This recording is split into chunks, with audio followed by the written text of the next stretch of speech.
3 cidades da região serrana do Rio de Janeiro viveram uma quarta-feira trágica por causa das chuvas. 255 pessoas morreram, segundo o último balanço divulgado agora há pouco pelos municípios e pelos bombeiros. E nós começamos o Jornal Nacional indo direto a Teresópolis, a cidade que teve o maior número de mortos, 130 até agora.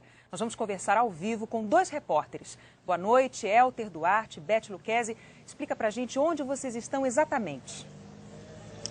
Boa noite a todos. Oi, Renata, boa noite. Bem, como você bem disse, 130 mortos só aqui no município de Teresópolis. E nós estamos no bairro conhecido como Caleme, uma das regiões mais atingidas por essa tragédia.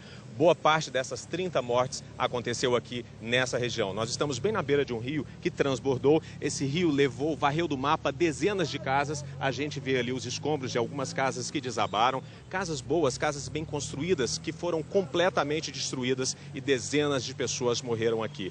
Essa tragédia atingiu toda a região serrana do Rio. E só para você ter uma ideia da localização, nós preparamos um mapa que você acompanha na tela aí agora. Olha só, a tragédia atingiu as cidades de Petrópolis, a cidade de Teresópolis, de onde nós falamos agora ao vivo, e também a cidade de Nova Friburgo. São todos municípios que ficam entre 1 e 2 horas de distância do centro do Rio de Janeiro.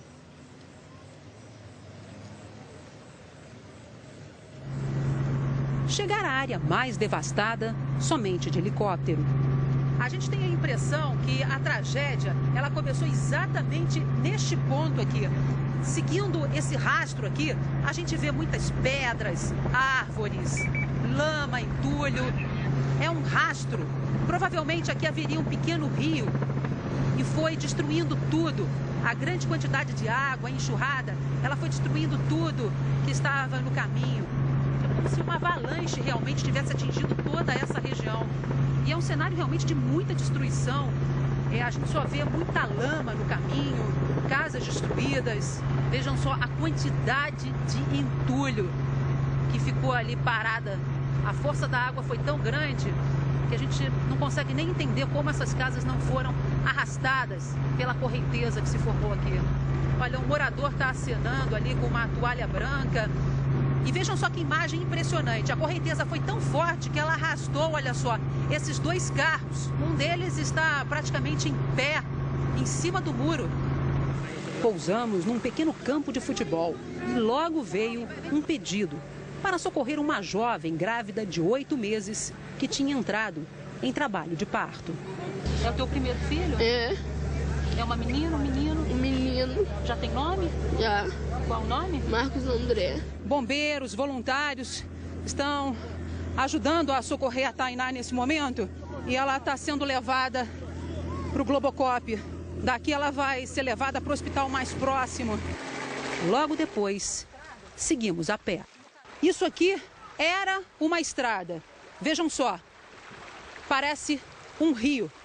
A gente está vendo ali em cima, olha só, mais gente ferida. Vamos até ali, Néder? Mais gente ferida sendo trazida até o campo de futebol por moradores aqui da redondeza. Para salvar os feridos, os voluntários fazem de tudo. Improvisam nesse salvamento. Usam um tronco de árvore, um pedaço de madeira, um cobertor. São essas pessoas que estão ajudando os bombeiros a levar os feridos para os hospitais mais próximos da região. Como é que o senhor se salvou? Pô, a casa passou por baixo de mim, minha senhora. Foi Deus mesmo. Um grupo está ali do outro lado do rio à procura de desaparecidos. É um trabalho bastante difícil, já que há muito entulho por toda parte. Está com vida aquela pessoa? Foi tirada dali agora? Foi tirada. E são vários corpos aí, são muitos. É uma mulher que está sendo resgatada com vida. Ela foi encontrada quase 12 horas depois da tragédia que aconteceu aqui em Teresópolis. Muitas pedras rolaram, algumas gigantescas, e elas formaram barreiras que mudaram o curso do rio. Aqui antes havia água, lá antes havia uma estrada. Isso aqui tudo era cheio de casa. Tudo. Só passava o rio no meio ali, era a casa dos 2 lados. Por todo lugar que a gente olha, essa é a situação. Muita destruição. Quase nada sobrou de pé. O mundo parece que está acabando. Olha, no meio dessa tragédia toda, pelo menos uma boa notícia, viu, Beth? Você que acompanhou o resgate da Tainá, acabou de chegar uma notícia que é a seguinte: a Tainá Medeiros, que é uma menina, uma adolescente de 15 anos, ela que estava grávida e foi resgatada pelo Globocop, foi levada para um hospital aqui de Teresópolis, fez uma cesariana, teve o bebê, um menino, e passa bem. O nome dele é Marcos André.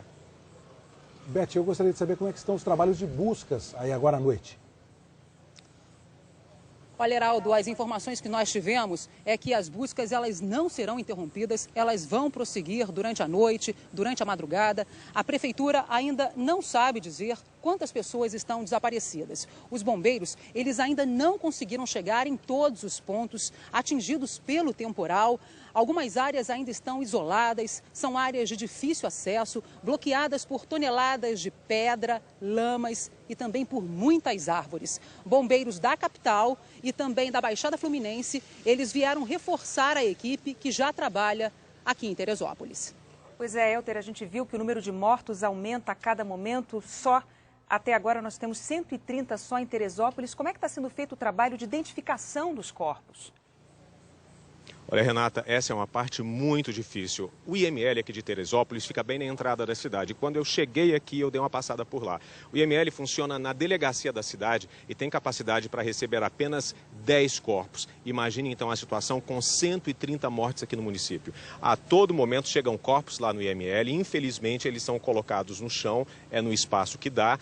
A sede do IML, as pessoas não param de chegar, é muita gente, viu, Beth, chegando a todo momento, querendo saber notícia, querendo saber se o seu amigo, se o seu parente desaparecido está lá. Para facilitar a liberação desses corpos, foi feita uma espécie de força-tarefa. Montada uma força-tarefa, há 5 defensores públicos lá nesse momento, 2 juízes e também 2 representantes da OAB, para agilizar a liberação dos corpos para o enterro, assim que os parentes, que os amigos reconheçam esses corpos.